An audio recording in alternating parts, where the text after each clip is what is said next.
Assalamualaikum warahmatullahi wabarakatuh. Today I will tell you about my pregnancy journey in UK. बहुत से लोग पूछते हैं कि यूके में मेडिकल केयर कैसा है, स्पेशली इन प्रेगनेंसी. सो आज मैं आपको बताऊंगी अपनी pregnancy journey and complete process जो मैंने फॉलो किया था. तो सबसे पहले हमें जब इस गुड न्यूज़ का पता चला था कि आई एम प्रेग्नेंट, तो मैंने NHS की वेबसाइट विज़िट की थी जिसमें कंप्लीट प्रोसेस मेंशन था. Because no one was here to tell us the process obviously. तो हमने NHS की वेबसाइट को ही फॉलो किया था, जो भी NHS की वेबसाइट में था. एंड सबसे पहले यूजली जो आपकी फ़र्स्ट प्रेगनेंसी होती है उसमें आपके 10 अपॉइंटमेंट्स होते हैं, जिसमें आपके 2 स्कैन होते हैं और बाकी के जो अपॉइंटमेंट्स होते हैं वो आपके मिडवाइफ के साथ होते हैं. तो आज मैं आपको बताऊंगी step by step complete process. सबसे पहले जैसे ही आपको पता चलता है कि you are pregnant, you need to tell this to your GP. सबसे पहले आप अपने GP को कॉल करें, उनको इन्फॉर्म करें, so they will register your pregnancy. उसके बाद GP आपको किसी हॉस्पिटल में रेफ़र करेगी, लेकिन मैंने अपने आप को ख़ुद सेल्फ़ रेफरल फॉर्म करके अपने आप को ख़ुद रेफ़र किया था अपनी पसंद के हॉस्पिटल में. जिस हॉस्पिटल से मैं सेटिस्फाई थी वहाँ पे मैंने ख़ुद को सेल्फ़ रेफरल फॉर्म का दे के उसी हॉस्पिटल में आप जाएं, वहाँ पे मैटरनिटी वाले उसमें जाएं, वहाँ से आपको सेल्फ़ रेफरल फॉर्म मिल जाएगा और आप इसको फिल करके उनको सबमिट करवा दें, तो आप ख़ुद को ख़ुद भी रेफ़र कर सकते हैं. नंबर 2, मिडवाइफ अपॉइंटमेंट जो है आपका 10 वीक्स पे फर्स्ट अपॉइंटमेंट होगा. ठीक है, जब आपकी फ़र्स्ट अपॉइंटमेंट होगी तो मिडवाइफ आपसे बहुत से क्वेश्चंस पूछेगी.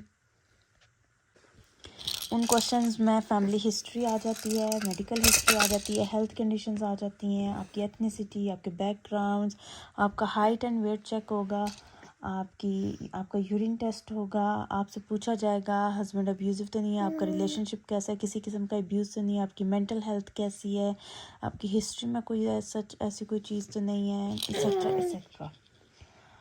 तो उसके बाद वो आपको गाइड भी करेंगे, आपकी डाइट के बारे में आपको इन्फॉर्म करेंगे. Then the next step is आपका जो फर्स्ट अल्ट्रासाउंड है वो होगा 11 से 14 वीक्स के दरमियान में.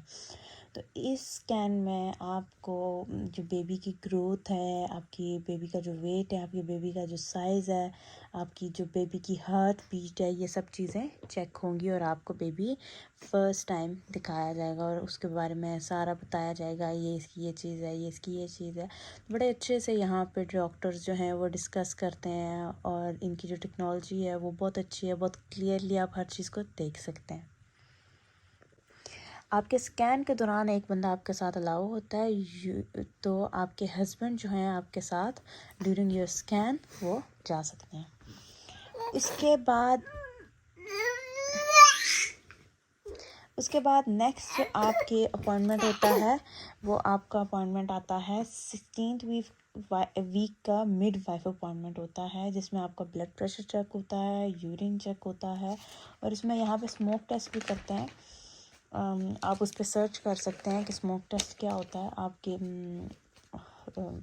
घर में वो पूछते हैं कोई स्मोक तो नहीं करता, आप स्मोक तो नहीं करते हैं, तो वो भी टेस्ट किया जाता है.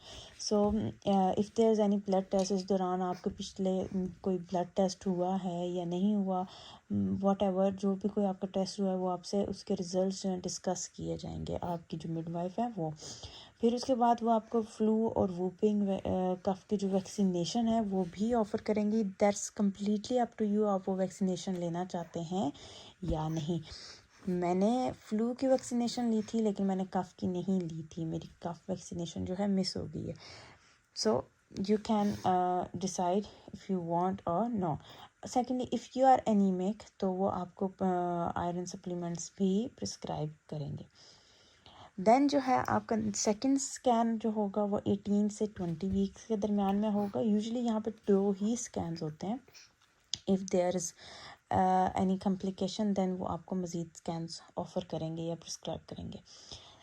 तो जो आपका सेकंड स्कैन है 18 से 20 वीक्स के दरमियान में जो है, इसमें आप कंप्लीट बॉडी पार्ट्स अपने बच्चे के देख सकते हैं। डॉक्टर चेक करते हैं इसका ब्रेन, इसकी किडनी, इसके lungs, everything they will check. इसके हाथ की हड्डियाँ, उंगलियाँ, हर चीज़, छोटी से छोटी चीज़ वो चेक करते हैं।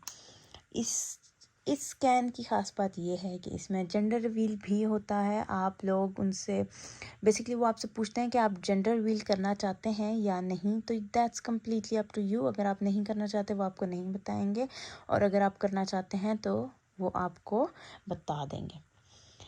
देन आपका मिडवाइफ अपॉइंटमेंट आते हैं 25 वीक पे आता है, 28 वीक पे आता है और 31st वीक पर आता है। इन तीनों अपॉइंटमेंट्स में सेम ही प्रोसेस फॉलो किया जाता है। अब ब्लड प्रेशर चेक करेंगे, स्मोक टेस्ट करेंगे, आपका यूरिन टेस्ट करेंगे, और आपका टमी का जो साइज़ है वो उसकी मेजरमेंट करेंगे। मिडवाइफ के पास एक मेजरमेंट टेप होती है जिससे वो आपकी जो टमी का साइज़ है वो मेजर करेंगी, ठीक है। उसकी साइज़ से उनको पता चल जाता है कि बेबी की ग्रोथ कैसी हो रही है, बढ़ रहा है नहीं बढ़ रहा, वट एवर, ठीक है। मेरी टमी जो थी वो बज़ाहिर छोटी थी, लेकिन अंदर बेबी हमेशा जो था वो ग्रो कर रहा होता था। तो मेरे 28 वीक्स के बाद भी उन्होंने मुझे स्कैन दे दिया था, क्योंकि मेरी टमी का साइज़ बहुत छोटा आ रहा था। उन्होंने मुझे 31st वीक के बाद भी दे दिया था, और 25th वीक के बाद भी दिया था, 28th वीक के बाद भी दिया था, तो 31st के बाद भी आई गेस उन्होंने मुझे दे दिया था स्कैन। बिकॉज डॉक्टर थी वो कंसर्न थी, जो मिडवाइफ थी, कि बेबी की ग्रोथ शायद ना हो रही हो या समथिंग लाइक दैट। तो सिर्फ इस रीज़न की वजह से मेरे 3 एक्स्ट्रा स्कैन्स हुए थे। Otherwise everything was okay. बज़ाहिर टमी छोटी थी, लेकिन बेबी की ग्रोथ जो थी that was completely okay. So उसके बाद इन तीनों पॉइंट पे एक और चीज़ जो होगी, वो आपकी बेबी की जो हार्ट बीट है वो भी सुनती हैं मिडवाइफ। देन 34th वीक का जो मिडवाइफ अपॉइंटमेंट होता है, उसमें आपका जो बर्थ प्लान है वो डिस्कस होता है, ठीक है।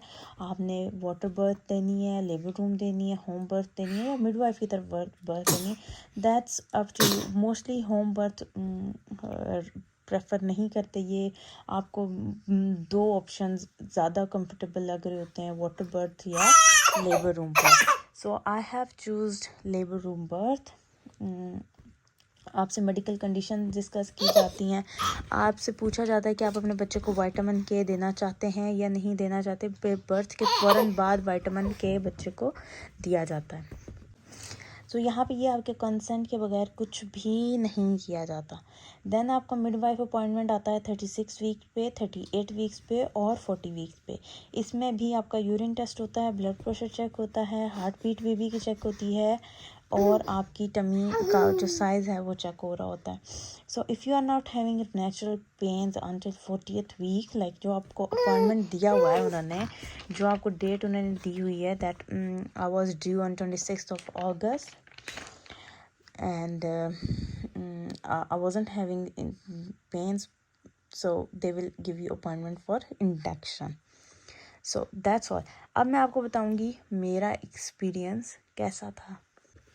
सो मेरी जो ड्यू डेट थी वो 26th August थी, लेकिन मुझे नेचुरल पेन्स नहीं आ रही थी, तो उन्होंने मुझे अपॉइंटमेंट जब मेरा अपॉइंटमेंट था मिडवाइफ की तरफ, तो मिडवाइफ ने मुझे इंडक्शन के लिए अपॉइंटमेंट दे दिया था। जो इंडक्शन मेरी उसने प्लान की थी वो 7th September को की थी। My due date was 26 and my induction date was 7th September. So they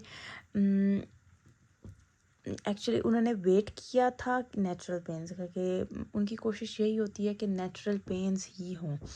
so 6th September को मुझे नेचुरल पेन्स स्टार्ट हो गई थी, and they admit me when I was 4 centimeter dilated, and on 7th September early morning my baby was delivered normally.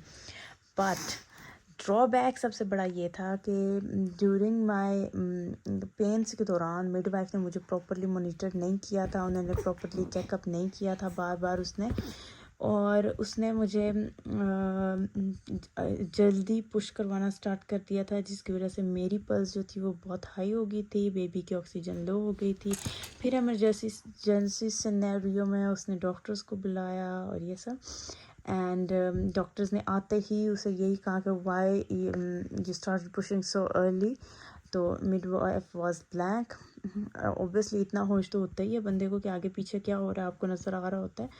Then उसी emergency scenario में हमारा जो miss हुआ था, हमारा प्लान था कि बेबी की जो कॉर्ड है वो मेरे हस्बैंड कट करेंगे, इसके फादर कट करेंगे, but they didn't offered us because emergency scenario था, इसकी ऑक्सीजन लो थी।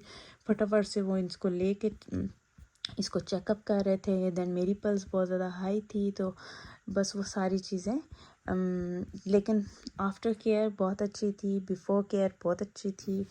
डिलीवरी टाइम थोड़ा सा ये हुआ था, लेकिन अल्हम्दुलिल्लाह my baby was fine, I was fine, I was there for in hospital for 5 days, so everything was okay. And thank you so much for watching.